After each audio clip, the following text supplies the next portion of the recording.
The 1619 Project, Born on the Water, by Nicole Hannah Jones and Renee Watson, illustrated by Nicholas Smith. My teacher gives us an assignment. Who are you? She asked. Trace your roots. Draw a flag that represents your ancestral land. Most of my classmates can count back many generations and learn about their countries where their families came from. They draw flags, but I leave my paper blank. I don't know where I begin, what my story is. At home, Grandma asks, how was school? I tell her about the assignment, how I couldn't finish it, how I can only count back 3 generations here in this country, where my parents, my grandparents, my great-grandparents were born. But before that, I don't know. I tell her I am ashamed. Grandma gathers the whole family and says, come, and let me tell you our beginning. Let me tell you where we are from. They say our people were born on the water, but our people had a home, a place, a land before they were sold. 400 years ago, in 1619, our ancestors were taken and brought here on a ship called the White Lion, a whole year before the Mayflower arrived. But before that dreadful voyage, there was a time where they did not pray for freedom. There was a time where they did not sing about overcoming. Their story does not begin with whips and chains. They had a home, a place, a land, a beginning. Their story is our story. Before they were enslaved, they were free. They spoke Kimbundu. They had their own words for love, for friend, for family. The kingdom of Nango was nestled between Lukala and the Kwanza rivers, on a high plateau in West Central Africa. The people were good with their hands. They knew the power of a seed, how to plant it, how to water it, and how to make something out of nothing. The people were good with their minds, good at math and science. They used shell for money, counting, recording, trading. They knew what their work was worth. They spoke Kimbundu, had their own words for joy, for grow, for home. Their hands had a knowing. They knew how to hold a baby close, how to rock the child to keep her from crying. Their hands knew how to mix herbs, how to get the just right flavor for a meal. Their hands knew how to beat and twist and shape iron, how to make gardening tools, armor, and weapons. Their hearts had a knowing. They knew how to make work joyful, how to create rhythm by pounding the tools against metal. They knew how to make music to keep them company as they worked. Their minds had a knowing, worldly, curious, sharp. When they met the white people, they learned quick, taught their tongues to speak Portuguese. They taught their eyes to read strange words. They knew how to mix the old with the new, how even an ancient people always had more to learn. And they danced, and the people moved their feet, moved their whole bodies to the melody of horns, stringed instruments, marimbas, and drums. They danced to celebrate, to mourn. They danced as a way of worship, to offer thanks. Their bodies a song under open sky and bright sun. Their bodies a swaying testament to the beauty of creation. But they were stolen. The white people took them anyway, kidnapped them, baptized them in the name of their God, stamped them with new names. Ours is no immigration story. They did not get to pack bags stuffed with cherished things, with the doll Grandma had woven from tall grass, with the baby blanket handed down from generation to generation, all the way back, so far back that it carried the scent of the ancestors. They could not hug their fathers and mothers, daughters and sons, hearts thumping in rhythm, clinging to that final sweetness before the parting. No promises, whispered from mouth to ear, of seeing each other soon. Just wails and sobs, confusion, and wrists worn raw from shackles made of iron. feet split and bloody from the 200-mile march along the Kwanzaa River. They had no things, but they had their minds, the old ways, the harvest songs, the just right mix of herbs, etched in their memories. They had their bodies, histories and bloodlines and drums pulsing in their veins.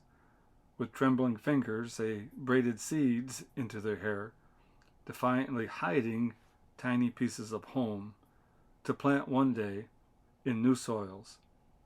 No matter what some say, the people fought, and the white people took them anyway, forced them into the bottom of an evil ship to sail to the New World that they had no desire to see. Ours was no immigration story. The White Lion. No one knows how long it took before they knew they would never see Ndongo again, never run along the high plateau, or throw their heads back and giggles with their best friends. Maybe it was the second month, or the third, when they had not seen their land, or any land, for many days they could no longer count. Some could not bear the pain.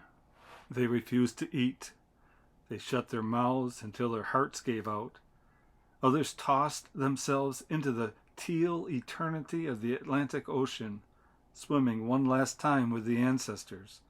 Sickness and hunger, filth and cruelty took the others, almost half. Those who did not die resolved to live, no matter what. Packed in dark misery, strangers chained together, head to feet, hip to hip, in the bottom of a ship called the White Lion.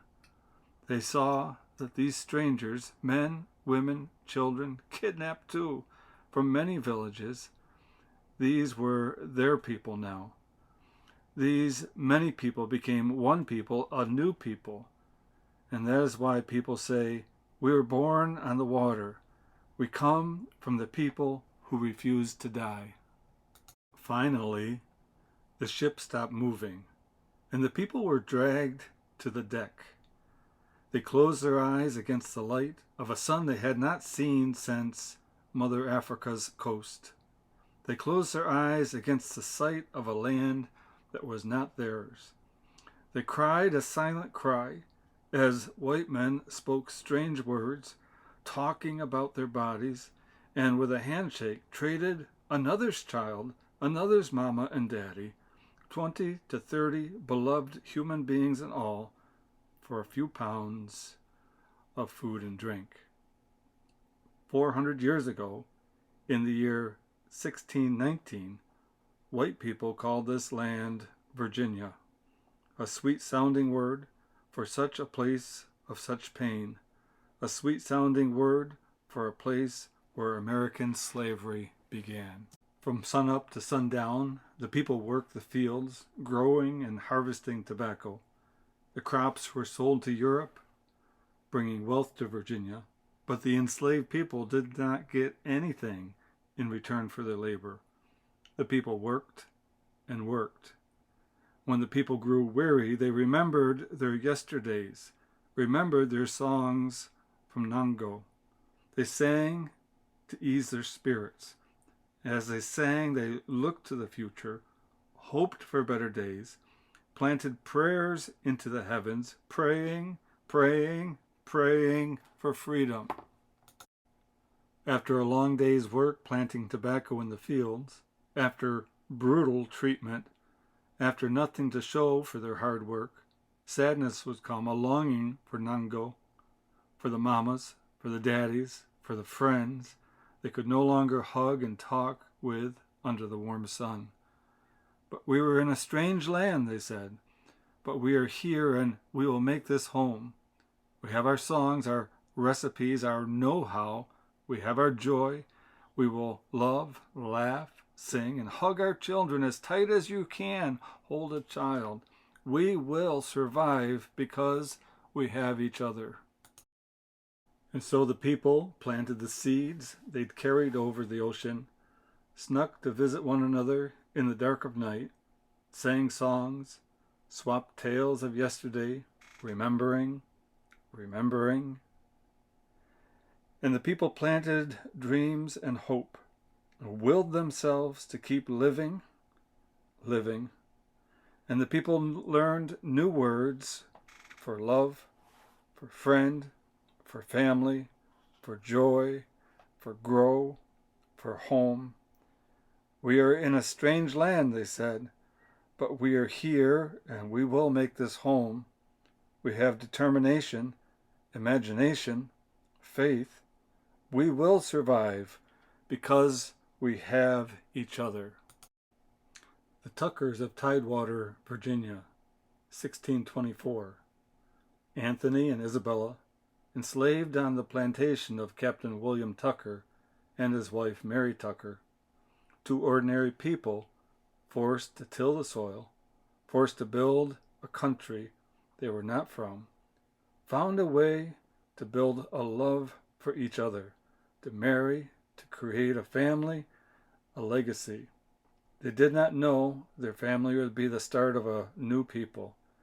They were just two ordinary people who had a son, a new beginning, a promise to live on and on. William Tucker. Hope is a promise, faith that a better day will come, belief that things will not always be this way. Hope is refusal to give up, to die out. Hope is a child born. Way back then, hope had a name, William Tucker. He was born to ordinary people, a man and a woman who were not free but who believed in freedom, who were not free but believed that one day freedom would come, even if they never saw it. These two ordinary people gave life to an extraordinary child, a child not of Africa, a child not of Europe, nor of the native peoples already here, but a child of the new people formed on the water, the first black child born in the land that would become the United States, the first truly American child. Life was hard, and it would get harder for the generations to come. White people told the people they were not human, that the people were things to be bought and sold and given as gift, alongside horses and chairs. When the people were beaten, they said the people did not feel pain. When they sold the people's children, they said these people didn't love. These were the lies that they made up so they could feel okay about slavery. It was wrong, always and forever, to own human beings. It is wrong, always and forever, to treat human beings like things. The people fought back for 250 years, and the people resisted every day in ways big and small. For 250 years, the biggest resistance of all was that the people kept living. And the people who were born on the water survived, kept living and living. It was illegal to teach enslaved people how to read, but they birthed generations of teachers and librarians and scholars and authors. They were broken-hearted, beaten, and bruised, but they became healers, pastors, and activists, doctors, and counselors. No one could steal the people's joy. They wrote songs, created jazz and hip-hop, rhythm and blues. They became inventors and athletes, nurses and cooks, pilots and architects, farmers and housekeepers, singers and artists, dancers and poets, mathematicians and scientists. They passed on their stories through the stitch of a quilt, shared secret messages through songs. The people survived, the people fought, and because the people survived and because the people fought, they finally got freedom. And because the people survived and because the people fought, America has equality in the law. And because the people survived and because the people fought, America began to live up to its promise of democracy. It is the people who fight for this democracy still. Grandma looks at me and my brother, tells us this is why we say Black Lives Matter, why we celebrate Black Girl Magic. why we believe we are our ancestors' wildest dreams. Never forget we are their hope. Never forget you come from a people of great strength, Grandma says. Be proud of our story, your story. The next day I go to school and pull out my red crayon, my blue and my white. I draw the stars and I draw the stripes of the flag of the country that my ancestors built, that my grandma and grandpa built, that I will help build too. And I am not ashamed. I know what my story is, where I came from, where I began.